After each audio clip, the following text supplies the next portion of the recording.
Welcome to The Exchange. I'm Dan Riley. The Exchange is a streaming internet talk show and podcast of interviews with noteworthy people about their lives, ideas, and current events. This week I sit down with 350.org co-founder and communications director Jamie Henn. During our conversation, Jamie talks about the creation of 350.org, the ramifications for humanity if greenhouse gas emissions continue at their current rate, and how individuals and nations can change their behavior to combat global warming.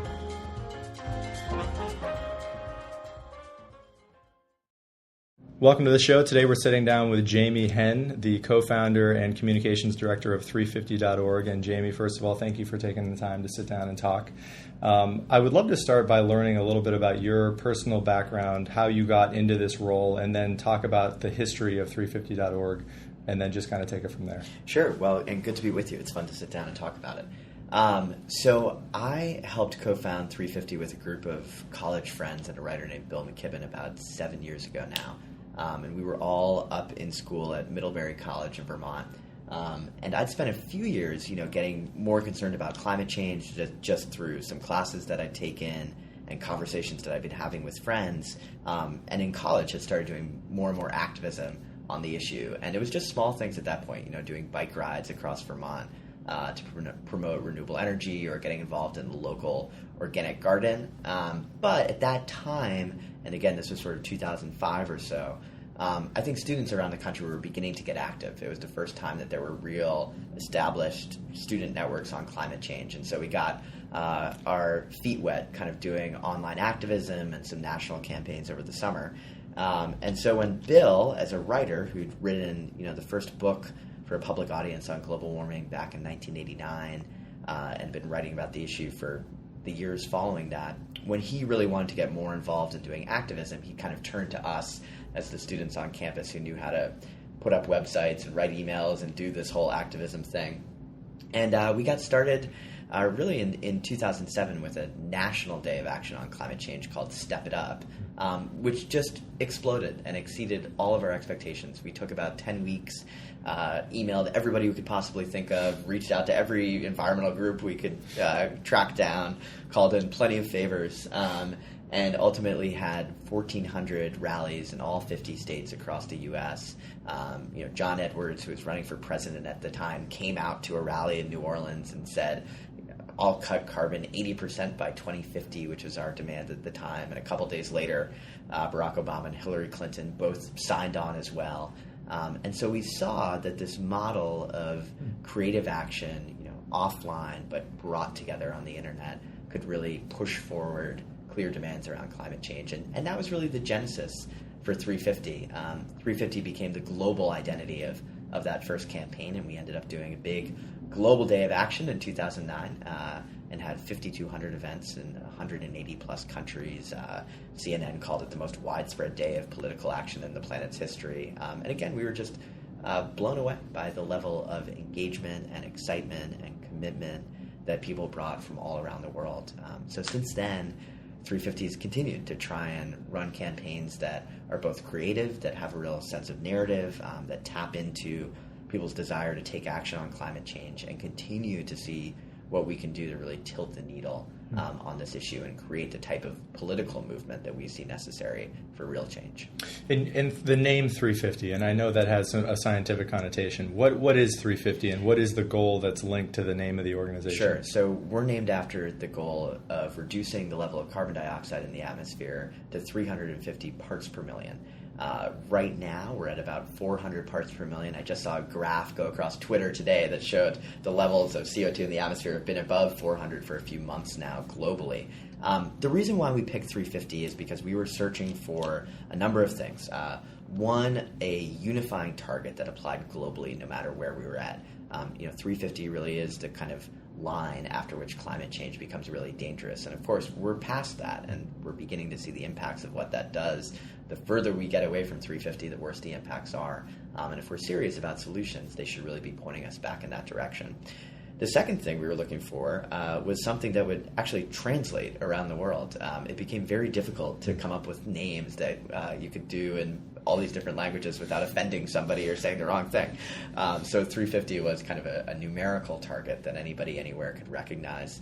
And finally, it had sort of a different digital feel to it that I think we found appealing. And, we like to think that we set a bit of a trend with numbers. We see the 99% and everything after that. So, it's unique. I think it both conveys that we're about climate change. We're one of maybe the only global organization that's solely dedicated to climate. There's lots of environmental groups, but they do a lot of different work. It talks about the science and holds that kind of scientific integrity that we try and live up to, but it also has a little bit of a unique flair that I think we've tried to keep in our campaigning. And talk about the science a little bit. I mean, the 350 mark as a benchmark for what, from the organization's perspective, that's the bench line, that's the highest we should go, that's the range at which we could comfortably exist on the planet. Talk about the difference between what the world would look like in a 350 parts per million world versus a 400 parts per million or 450 parts per million. What would an average human being on the planet or people in specific regions of the world notice are differences between the two? Yeah, well, I think we've begun to see over the last 2 years and before the impacts of what it's like to live at 400 ppm. You look at the devastation that's happening around the world right now from extreme weather events, be it Typhoon Haiyan that hit the Philippines last year, or Hurricane Sandy, which hit New York, where we're sitting now. Even this summer, the drought in California, the impact that's having both on the agricultural economy in the state as well as all the communities that depend on that, I think are reminders of the serious implications and really civilizational threatening implications that climate change really has. This is something that we really can adapt to, and especially in countries and in places which are more vulnerable to the impacts. So that's 400. When you look at the scenarios that the Intergovernmental Panel on Climate Change or the International Energy Agency are putting forward that say we could go up to 700, 800, 1,000 ppm, it's almost unimaginable what that would look like on the planet. But no matter what, it spells catastrophe in a number of different ways.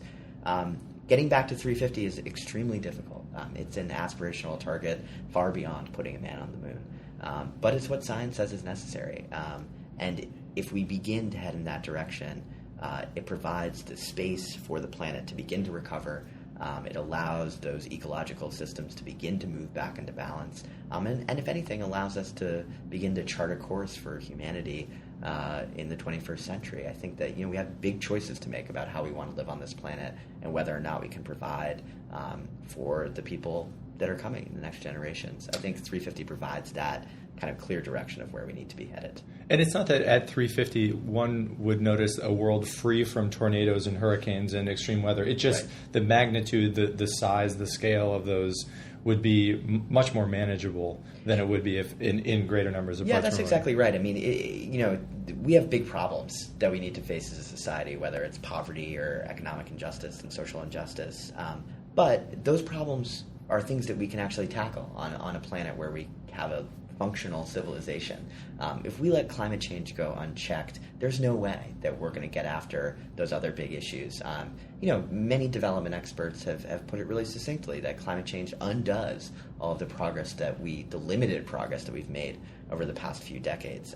This really is, in a way, the mother of all issues, and is completely interconnected with all the efforts that we have to really get after as we move forward. And so I think that's why, in a way, we've been trying as a movement to really connect those different pieces into more of a cohesive puzzle and try and find the solutions that not only address climate change but also can move us forward on a number of different fronts. It seems like, given the time frame in history, I mean, this is a global issue, and it's a global issue at a time where the internet does exist. I would imagine that must make a potential movement like this far more possible than one may have been possible 50 years ago. But talk about also the advantages of technology and also some of the pushback, some of the challenges that you see every day. I mean, this is something, as you mentioned, that the vast majority of scientists, if not all scientists in the world, agree on. But it doesn't seem like nations are mobilizing quite as quickly as I'm sure you would like. Yeah. Well, I think technology and the internet is one of our greatest tools that we have to begin to go after this crisis. As carbon dioxide gets pumped into the atmosphere, the saving grace is that, internet spreads around the world as well, and that more people are getting online with cell phones and everything else. That's allowed us to organize in completely different ways.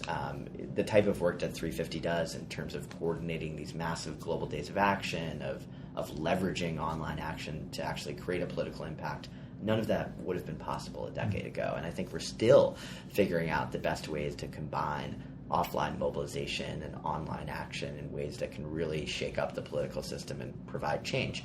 It's not always the most obvious. I think that we've seen maybe the limits of purely online action and petition after petition after petition asking President Obama to do something. At 350, we've experimented a lot with really old school ways of organizing, from civil disobedience to this mass People's Climate March that we're planning in New York this September, where we're hoping to have hundreds of thousands of people in the streets. We'll also be live streaming it. We're also hoping to get the screens in Times Square to show images of people taking action around the world. And I think that ultimately that combination is really important. In terms of combating the denial out there and the sort of dark side of the internet, which is so adept at spreading misinformation and letting kind of the vile rhetoric of impassioned minorities really push against maybe the established wisdom and the scientific consensus, it's a challenge. My sense is that in a way that isn't the biggest threat that we face. Internet trolls and all of that are important, and we should be doing our best to push back on that misinformation. But when you look at the polling out there, it's clear that the vast majority of Americans want to see action on climate change. They would even accept higher energy prices if that was necessary. They want a price on carbon. But we haven't been able to stand up to the power of the fossil fuel industry that's standing in the way. So at 350, to be honest, we're focused a little less on convincing deniers that they should care about climate change and more about figuring out how we can mobilize people that already care or kind of care to get people to take action and to figure out ways that we can really apply ourselves to challenge the fossil fuel industry and begin to push our politicians to actually respond. Where does that power come from that they have within the government? I mean, is it surely that it's primarily Americans depend on gasoline to do almost everything in their life? Is it that they're donors to politicians who have influence in Washington? Yeah, what's the root there? I mean, it's money. Money talks in Washington, and it talks loudly. The fossil fuel industry has donated more money to the political process and various campaigns than any other industry on the planet. We sometimes forget the Koch brothers. They're a fossil fuel interest. I mean, that's where their wealth comes from, and that's why they've played such a huge role in our political system. In the post-Citizens United era, Chevron was the corporation that they gave the largest single political contribution of any other industry. This is the 1% of the 1%. And they're fighting to protect their interests, in part because the type of transition that we need to see to address climate change completely undermines the structure of those industries. It decentralizes power instead of centralizes it. It frees people from needing to go to the pump and keep handing over their paycheck to these companies. And it begins to give people the type of distributed decision-making system and energy system that allows them to be more engaged in their political process and see change in a lot of different venues. So there's no wonder that they're fighting like hell to stop it. There's a lot of money at stake. But until we can really pinpoint that, until we can really recognize that that's the obstacle and rally folks around that, I think we're going to have a lot of trouble pushing forward the type of solutions that we need to see.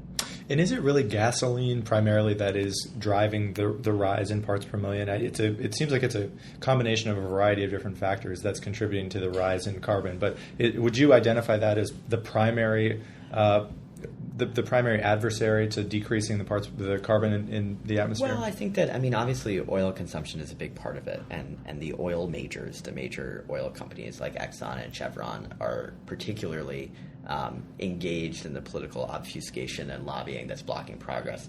But actually, the place where we see the majority of emissions from is from coal and even dirtier forms of energy. I think the fight right now in many ways is to make sure that, one, we're shutting down coal plants and really taking coal offline. If we can't get after coal, we're going to have a real problem beginning to address the crisis.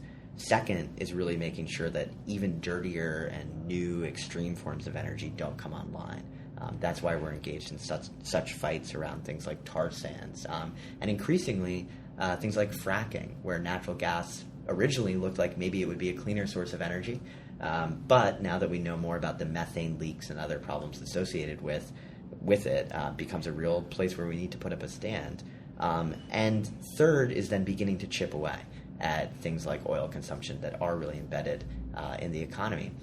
The good news is that there's a lot of incredible solutions and technology out there. I mean, oil consumption in the U.S. is going down, not up. The price of solar has plummeted at the rate that we saw among cell phones and other technology that's just become ubiquitous over the last number of years. So again, the technological challenge of what we're up against is immense, but it's completely doable. And actually the process would be fantastic for the economy and for all these companies that are dedicated to innovation, all the people that are looking for jobs to be retrofitting buildings or whatever it may be. The problem is that our government has tilted the subsidies and incentives so much in the opposite direction towards the fossil fuel industry and hasn't passed the type of reforms or legislation we need to spark a clean energy economy, that's where the real kind of fight lies. If we could get the type of appropriate price on carbon that priced in all the damage that these fossil fuels are causing, I think the economy would flip really quickly and would do a lot of benefit in a number of different areas. Until we can see that sort of political adjustment, it's going to be really difficult to move at the pace in which we need to towards these solutions. It certainly seems that part of the solution must be policy-based. And are there specific policies that have been definite victories for the organization 350.org and definite defeats for the organization? And are there any that are coming up that are going to be major and really play an important role, particularly in the Obama administration? I mean, a lot of people who got behind the administration initially, that was one of the driving reasons why they were interested in him as a candidate. How do you grade the administration right now, and what can they do in the remaining few years to do something? Yeah, that's a good question. I mean, I think that it depends on what you're grading on or your scale.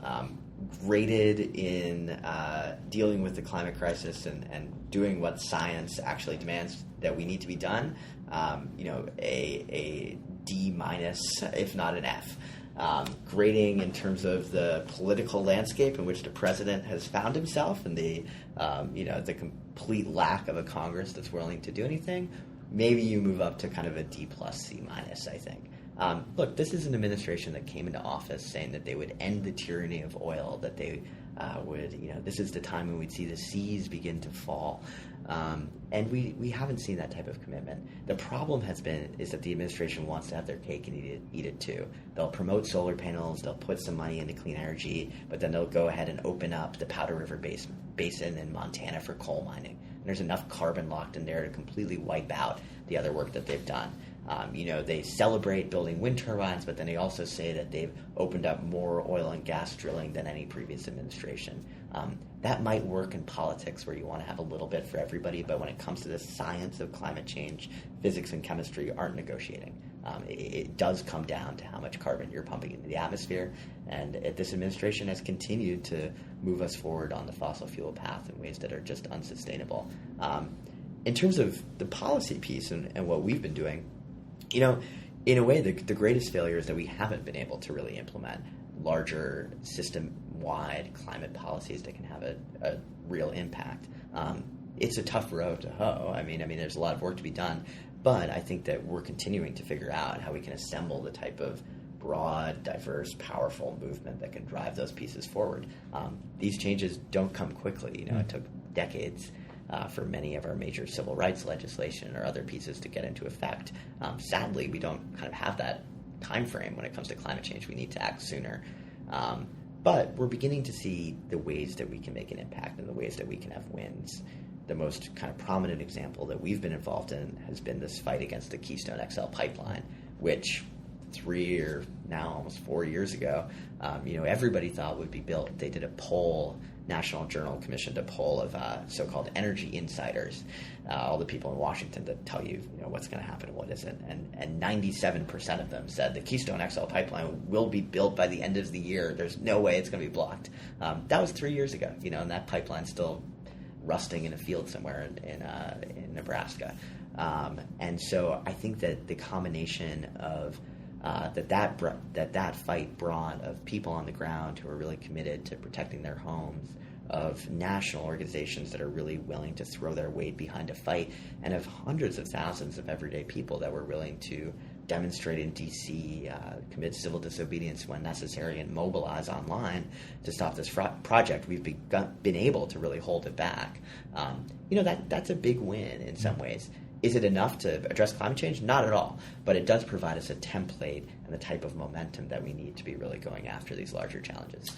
And the pipeline has gotten a lot of media attention. And I mean, the basic idea behind the pipeline is what? I'd love to have you just describe what the project was and what happened to it. Yeah, so it's the pipeline that never dies, but that we've been able to keep from completely coming alive. It's the zombie we keep fighting.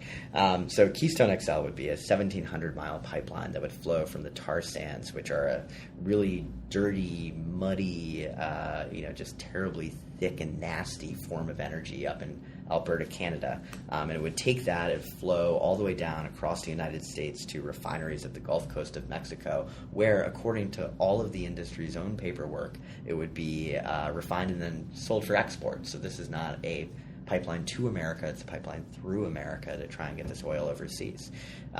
The big problem from a climate perspective is the fact that tar sands are so dirty.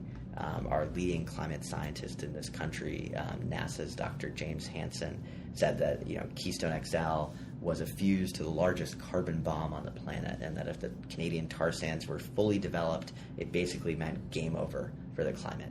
So this is one of those unconventional fuels that you really do need to leave in the ground if you're serious about addressing climate change.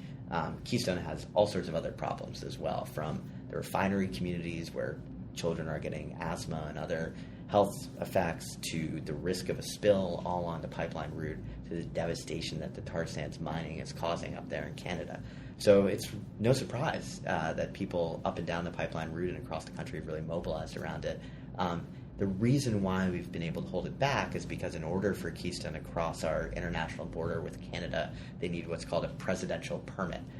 And so we've really taken advantage of that and pushed back on the president and said, listen, this is a real test of your commitment on climate change. Either you're approving this terrible project, or you can really use this as an opportunity to take a stand against the fossil fuel industry and point towards a clean energy future. I'm cautiously optimistic, actually. I think that the president has waited this long. He's seen the evidence. He's a smart guy, that if we can continue to keep up the pressure on them to do the right thing and keep holding back the fossil fuel industry, which is spending everything it can to try and get this thing approved, we have a real chance of eking out a win, which would be a major victory for everybody along the route and for everybody that cares about climate in this country. You mentioned some of the opposition to what you guys are doing. The Koch brothers are sort of the poster children of the anti-climate change movement that's trying to begin in this country, and also leadership in Exxon and Chevron and other oil companies. Do you view their lack of incentive to do something significant, to take a leadership role in doing something, as sheer greed, or just they haven't been given the proper incentives, they're not well educated enough? How do you see the resistance? I mean, if you're an executive in one of these companies and you have a nice life and you're sending your kids to college and you have a paycheck that pays for everything and then some, do you expect that there's just inevitably going to be a fight, or is there an argument or new economic incentives that can be given to them or shown to them that can show how they might be able to pivot away from what they're doing to a new economy or a new form of business for their companies? I mean, I think it depends on the company. If you look at industries that are outside of fossil fuels, companies that still maybe use a lot of energy, take Apple Computers, which has huge server farms and massive supply chains. They've really begun with the right incentives and right technology and right leadership to move in a different direction. Are they perfect? Not at all. I mean, they still have issues to face. But they've made some really bold steps in terms of reducing their energy use. So there's an example of how incentives can provide enormous corporations ways to really move in the right direction. When it comes to the fossil fuel industry, no. I mean, they're greedy. They want to make as much money as possible. They've made that completely clear.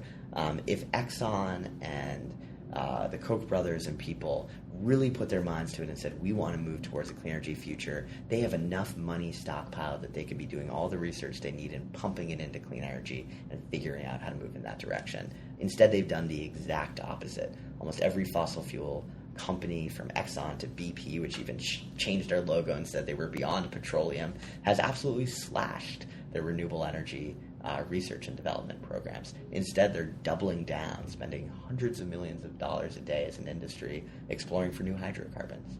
Exxon came out with a report this fall saying that they had no intention of moving away from their core business model of fossil fuels, and that they didn't believe that governments were ever going to be serious about addressing climate change. So I don't think it really is a matter of incentives. I think it really is a matter of pushing these companies to be forced to change or to go out of business. Again, the type of economic transition we want to see is one where we change the energy system, but that we also try and make this transition in a way that really helps communities and helps distribute resources more broadly. There's no coincidence that the fossil fuel age, and especially the way we've been pursuing it over the last couple of decades, has led to such massive social inequality. We're literally concentrating power in the hands of the few. And so we have a huge opportunity this time around to make this transition in a different sort of way and move in a different direction. So, as much as I guess would be fine with Exxon putting up some solar panels and things, I'd much prefer to see new companies be popping up and communities and people really take ownership over it themselves. I think that not only holds the greatest promise of addressing climate change, but also has a lot of co-benefits that come along with it.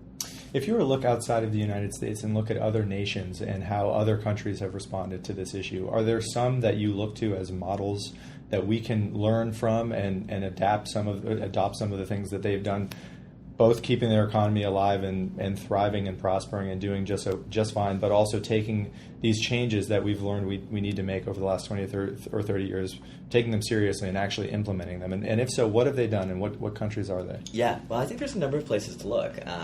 One is just at countries who are on the front lines of climate change, who have provided a real level of moral and political leadership on these issues. Some of the strongest statements that we've seen have come from countries like Bangladesh or Pacific Islands or countries in Africa that are really seeing the impact. So when it comes to a way of talking about climate change in the context of the economy and development and showing political leadership, those are good places to go. When it comes to the technology and really implementing solutions, Germany is probably the country that's really done the most. There were days this summer when Germany was generating far more than 50% of its electricity from solar. And it's impressive. This is not California or Arizona. This is, cloudy Germany. If they're able to do it, then we certainly should be able to. One of the reasons why is that they passed really smart policies that were incentives for local communities to be able to sell electricity back to the grid, and so that they could put up solar panels and actually be making a profit by that energy system. That involved really changing the traditional utility structure that we have in this country and making it much more accessible, so that people could be adjusting those rates and the energy could flow much more quickly and in much more distributed ways. We could be doing the same thing here in this country, though, and that would be a good place to go. And, Germany is still humming along just fine, running on renewable energy and winning the World Cup at that. So I think that they'd be a good example to be following in this regard. Thankfully, that type of change is beginning to happen, I think, at the local level in some cities and states here in the U.S., but it would be really great to see that begin to move much more quickly at the national level as well.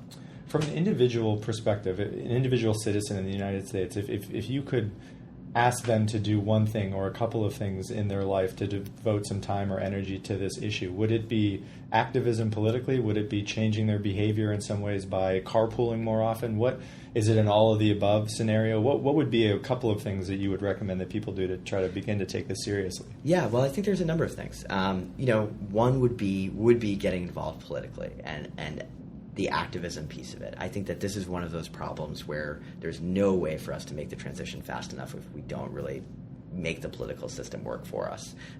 So whether it's coming to New York for this big climate march in September, there's info at peoplesclimatemarch.org, or getting involved in different campaigns, like we're running a big fossil fuel divestment effort, which is modeled on the anti-apartheid movement, and really convincing institutions like your alma mater or church or city or state to move their money from the fossil fuel industry into solutions. Those are great ways to get involved.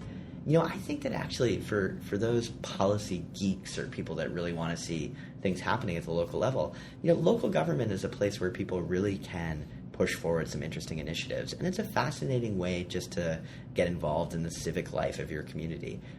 So I've always encouraged people, rather than just figure out a way that you can put a solar panel up on your roof, try and get together with your neighbors and talk about what sort of local policies or incentives or just kind of collecting that demand could really achieve and move things forward faster. So again, anything that gets people involved in their community, gets people working with others on solutions, I think is probably the way to go. There's all the things that we can do, and we should certainly be riding our bikes and eating local and doing all of that, but it's just not going to add up unless we can begin to really figure out how to multiply all of those actions together and make even more of a political impact. Last question I want to ask you is about politics and politics in the future. It seems crazy that we're almost to the point where people are going to begin running for president again, but that's coming up. Are there candidates that are at least interested in running for president that this organization would be very much behind, or at least support the ideas of what they're doing? And if so, what can people do to help them? Will you have a list online of people who are running for president or other positions that they can learn what their positions are on climate change? Yeah, so 350.org itself is a 501c3, so we don't endorse candidates or give those recommendations. We do have like a C4 affiliate, 350 Action, which is quite small. I mean, we're much more of like a movement organization and less a electoral politics machine in any way. But we will be trying to do what we can to really get the information out there and push forward candidates who are doing the right thing. It's probably too early to look ahead at the presidential election, but of course, there's a lot of elections coming up this fall in the midterms. I think that this is probably the last election in this country, these midterms, where you're going to have any climate deniers who can really legitimately run for public office. I think it's becoming just, such kind of common wisdom that even those deniers in the Republican Party who have been the most vehement voices against the idea of climate change are having to change their tune. We saw Marco Rubio have to sort of eat his words a little while ago and get completely lost in his own circuitous explanations of why climate change wasn't a problem. I think the politics have really shifted in this country because of the extreme weather events people are seeing, because of the economic crisis and people really looking for the kind of next big way that we can drag this country back out of that. I think that there's some surprising momentum out there. Climate change in the end is a strange, difficult issue to work on. It's this big civilizational challenge, which is kind of all around us, but also nowhere.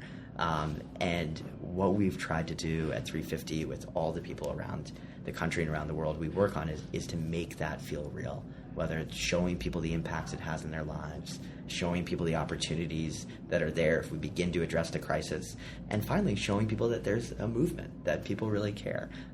If you go to 350 website, it's full of images and stories of people around the world taking action. That's the type of thing that we really want to share and inspire people with. And again, I think that the next year or so is really critical. I mean, we are sort of running out of time on these issues, but we're finally beginning to see the type of activism and movement that could really make a difference. So it's in the end, it's intimidating to think about global warming a lot, but it's really exciting to be a part of the movement that's trying to tackle it. And one quick follow-up on that. I know that these are issues that when global leaders get together and meet, this is a subject that it comes up in conversation. But as you mentioned, it's a civilizational discussion. It affects every country in the world. Are there beginning to be subsections of the UN that are dedicated primarily and solely to climate change, where presidents and prime ministers of countries all over the world can get together and demand that all countries who sign on to certain pacts have to follow certain laws or rules? Or what is a path by which the entire world, or a lot of countries in the world, could begin to get on board with some serious changes. Yeah, so there is the infrastructure is there. If we have the political will to really address this crisis, I think that pieces of the international frameworks and treaties and everything will fall into place. There's a process called the United Nations Framework Convention on Climate Change, which has been negotiating for the last couple of decades, actually, the type of treaties and programs and international mechanisms that could help address the crisis. We're reaching another critical point of that this September here in New York at the United Nations. Ban Ki-moon, the Secretary General, is hosting a Climate Leaders Summit when presidents and prime ministers from around the world will come to New York for a day and really try and elevate climate change as a key issue and provide some momentum going forward. That's why the weekend before, September 21st, we're really trying to do this huge march through New York. This is the last best chance that world leaders will have to get together and really set an agenda. Next year in 2015, there's going to be a big kind of full United Nations meeting in Paris to really try and deliver this climate treaty. But if we don't see momentum in New York this year, there's no chance that treaty is going to be a success. So the international process is there. The tools are there. The technology is there. I think it does come down to that political will. And our ability to find creative ways to spark it. I would say, all hope is by no means lost.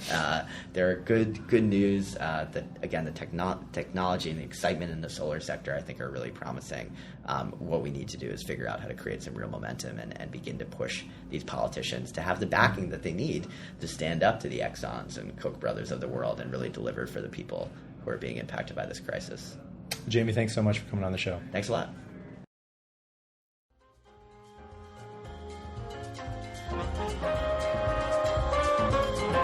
Thanks for listening.